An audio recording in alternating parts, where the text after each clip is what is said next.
फरमाते हैं कि मैं ना मजदूर लेने गया, बगदाद के चौक में मजदूर बैठे होते थे, तो मेरी उन मजदूरों में से ना एक नौजवान बच्चे पे नजर पड़ी। बड़ा कमजोर सा वजूद था, लेकिन चेहरे पर इबादत का निशान था। माथा बताता था कि नमाज का बड़ा ख्याल रखता है। मैं उसके करीब गया।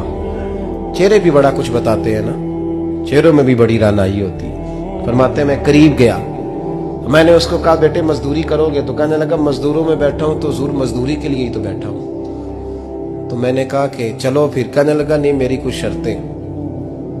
मैंने कहा बताओ। कहने लगा पहली शर्त यह है कि लोग 4 दिनार दिहाड़ी लेते हैं, मैं 3 दिनार लूंगा। मैंने कहा यार बे तो बड़ी बेहतरीन है, बाकी भी इस तरह की रख ले।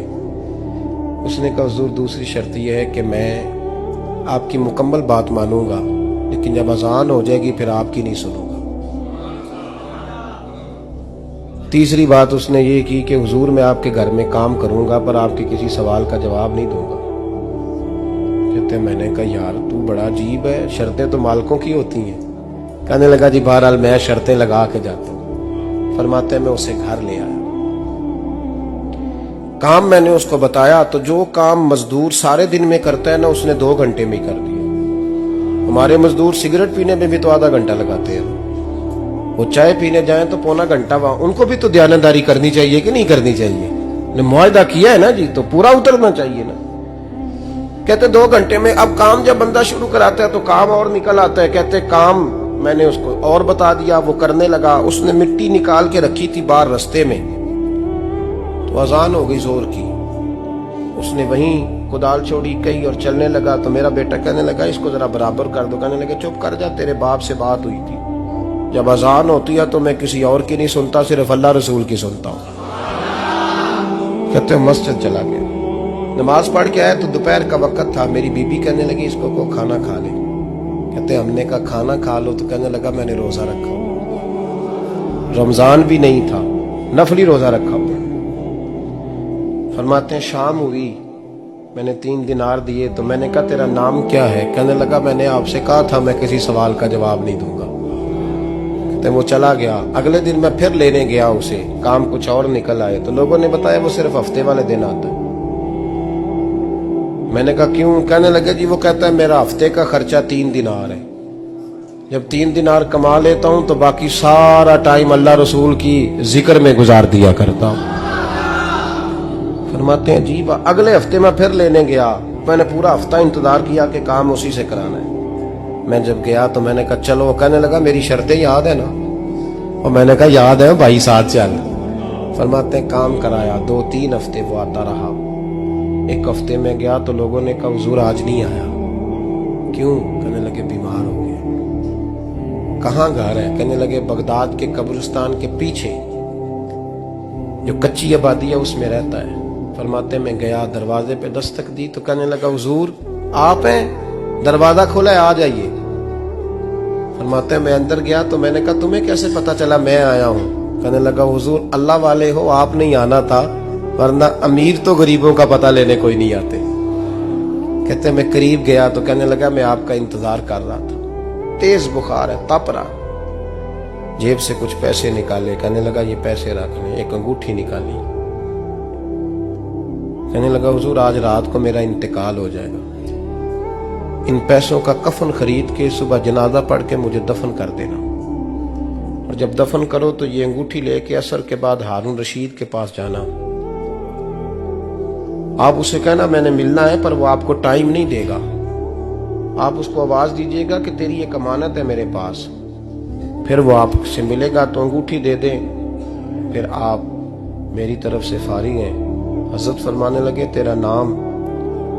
और कहने लगा हुजूर वक्त थोड़ा है, आज रात मैंने जाना है, बड़ी लंबी माफी मांगनी है रब करीम से, अगर मुनासिब समझे तो मुझे अपने रब से तन्हाई कर दे। फरमाते हैं मैं आ गया पर उसकी बातों ने मुझे सारी रात सोने नहीं दिया। फरमाते हैं सुबह बड़ी मुश्किल से सूरज निकला, मैं गया दरवाजे पे हाथ रखा तो दरवाजा खुला हुआ था। अंदर दाखिल हुआ तो खुशबुएं मेरा इस्तकबाल कर रही थी। जब चेहरे से कपड़ा हटाया तो उसका तो इंतकाल हो चुका। इंतकाल हो चुका है, ऐसे जैसे किसी का दीदार करके सोया। कहते मैं तो 2 आदमी ले गया था जनाजे पे, पर पता नहीं दुनिया किधर किधर से आई, कहां कहां से। अखां जदों मीटियां जमाना मैनू रोवेगा, अपना ते अपना बेगाना मैनू रोवेगा। फरमाते हैं मैं तो 2 बंदे ले गया था, पर पता नहीं मखलूक कहां कहां से आई। जनाजा पड़ा, दफन किया। हारून रशीद के पास में असर के बाद गया, मैंने बुलाना चाहा पर बादशाह था, मेरी तरफ देखा ही नहीं। मैंने उसको कहा तेरी एक अमानत मेरे पास है। फरमाते हैं वो मुझे कोने पे ले गया, क्या बात है, कमरे में बुलाया, मैंने अंगूठी दी। हारून रशीद तो चीखे मारने लगा, कहने लगा अंगूठी वाला कहाँ है? मैंने कहा वो तो इंतकाल कर गया। कहने लगा मुझे कब्र पे ले चल।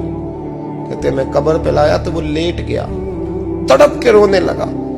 मैंने कहा मेरा कलेजा फट जाएगा, ना उसने कुछ बताया ना तूने बताया, ये कौन था? तो हारून रशीद कहने लगा ये मेरा बेटा था।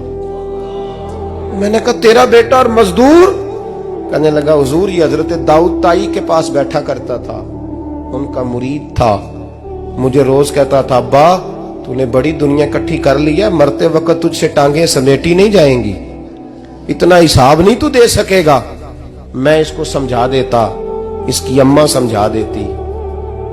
ये रोज हमें कहता छोड़ दो, आ जाओ अल्लाह रसूल की बारगाह में झुक जाएं। हम समझ। एक दिन ये चला गया, कहने लगा फिर तुम्हारा रास्ता और है और मेरा रास्ता और है। ये सोने की अंगूठी गलती से इसके पास रह गई, गलती से हीरे की अंगूठी चली गई। कहने लगा देखो मेरे बेटे ने आज वो भी वापस कर दी है। फिर तड़प के कहने लगा हारून रशीद था तो ये मेरा बेटा, पर मेरा मुर्शद निकला, मेरा पीर निकला। भाई जिंदगी तो बड़ी थोड़ी है ना। बाबा साहब ने कहा था उठ फरीदा सुत्या, और दाढ़ी आ गया पूर, अग्गा नेड़े आ गया, पिछा रह गया दूर। उठ फरीदा सुत्या खलकत वेखन जा, मते कोई मिल जाई बख्शिया ते तू ही बख्शिया जा। उठ फरीदा सुत्या